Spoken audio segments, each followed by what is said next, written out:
I see the straight line of this in the Army. If you're going to go kick in a door with 4 other dudes and we do a crawl phase, a walk phase, and a run phase of that, you kick the same door in 3 times, but it's happening at different speeds. Yep. Different elements are taking place in that. Business side certainly is different. It has challenges, but asking, okay, how do we break this down so that we can crawl, we can walk, we can run through this? What are your thoughts on that, Josh? Probably expect too much of ourselves to like do it well. I think sometimes that goes to false confidence, right?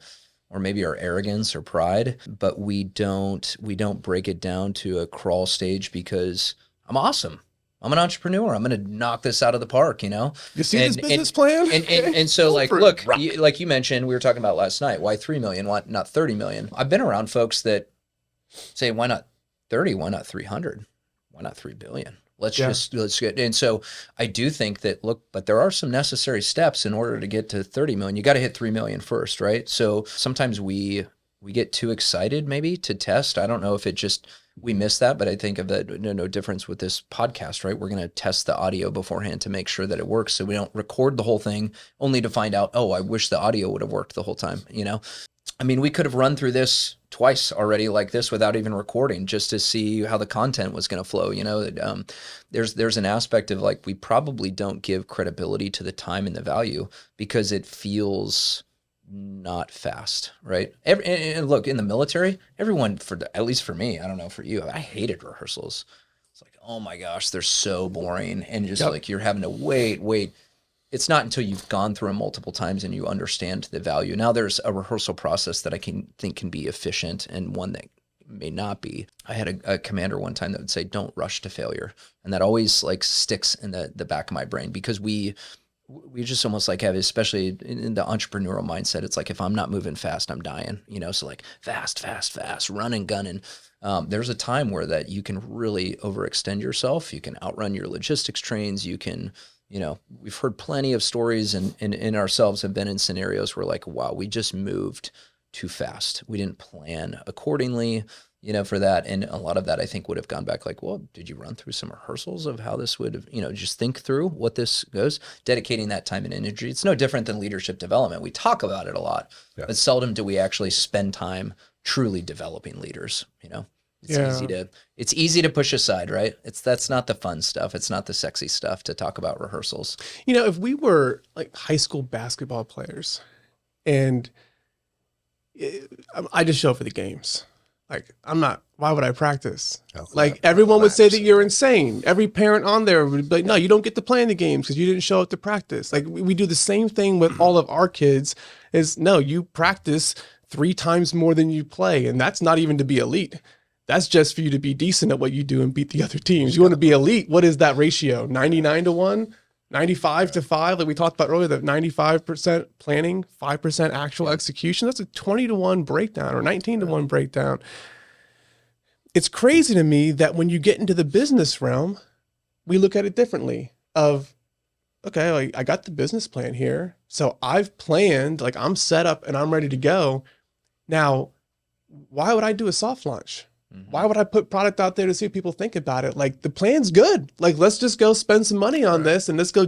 We're ready to get investors in here. And what do the investors say? Well, show me the small results that you've achieved first before I dump my millions of dollars into this. Right. But people, I think there's not a direct connection to an understanding that, hey, you can and should be doing rehearsals of your business. It sounds different. We don't kick the same door in 4 times, but we do a soft launch. We do get feedback and the marketing changes and we iterate in order to get to the solution, which is supposed to result in dollars on the back end. That is your first contact with the enemy as far as business is concerned for me too, where you're now making those changes and the contingencies are coming into play, but you know how you're going to have a process to do that. So let's bring this all home for the guy who's listening, the girl's listening to this, who wants to go out and take the leap out of corporate America, out of the job that they hate, that they don't want to be involved in. They have an idea for a business that they want to run through. We've talked about having training that builds confidence, having planning, going from that plan to think through contingencies and then running through rehearsals.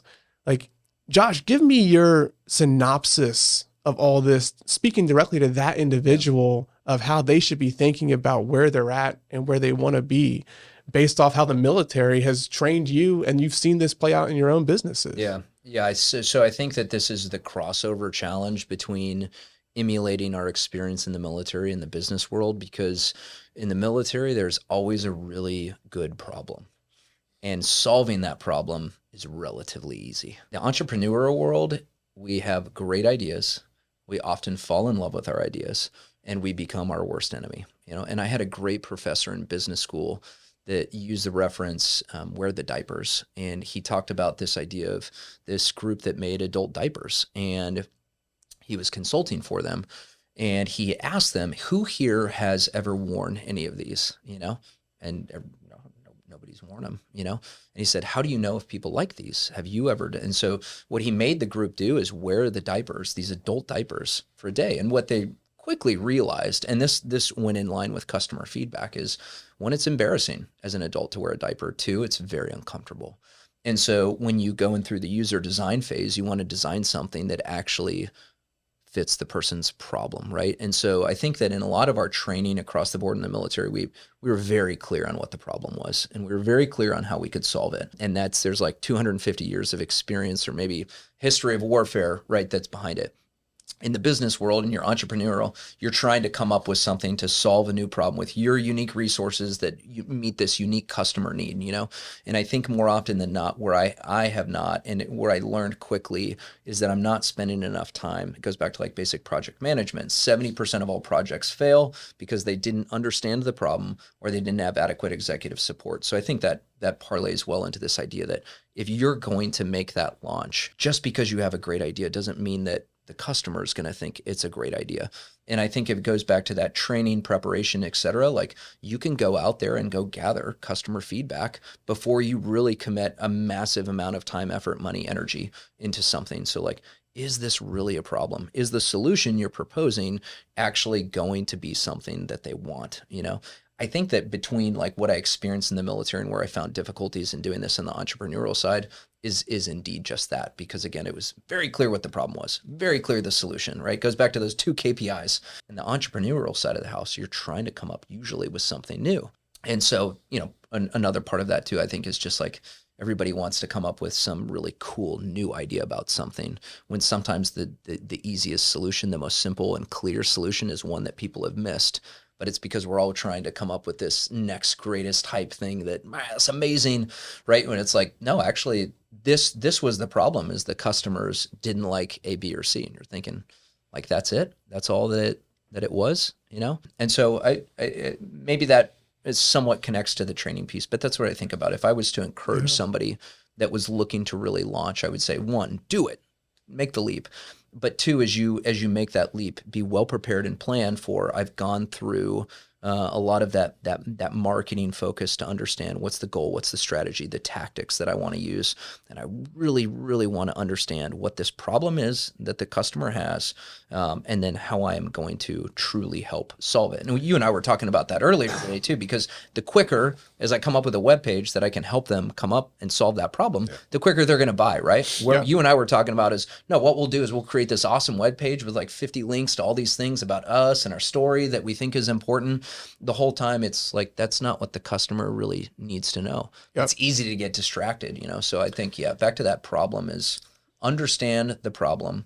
And then everybody in your organization, the Army used to talk about this a lot. And it's one thing that I found, like, they would talk about, remember, like the mission statement, right? Even the lowest level private needs to understand what the mission is. We do a really bad job of that in business for whatever reason. I'm not sure why that is, whether we think, I don't know. I still don't know fully why that is, but it comes back to like, if everybody on the small team is aligned as to really what the problem is, we've talked about this a lot, even as small as our team is. Are we both aligned on like what the vision is and the mission, like commander's intent? Where do we want to get? It's surprising how many times we even are slightly misaligned. Like, so that's why that tactic wouldn't actually achieve back to getting us to this overall goal. Yeah. It's funny, the bigger the organization gets, the harder it is to make sure that everyone is still aligned. And the Army's done a really good job of making sure that the lowest level understands what that mission is.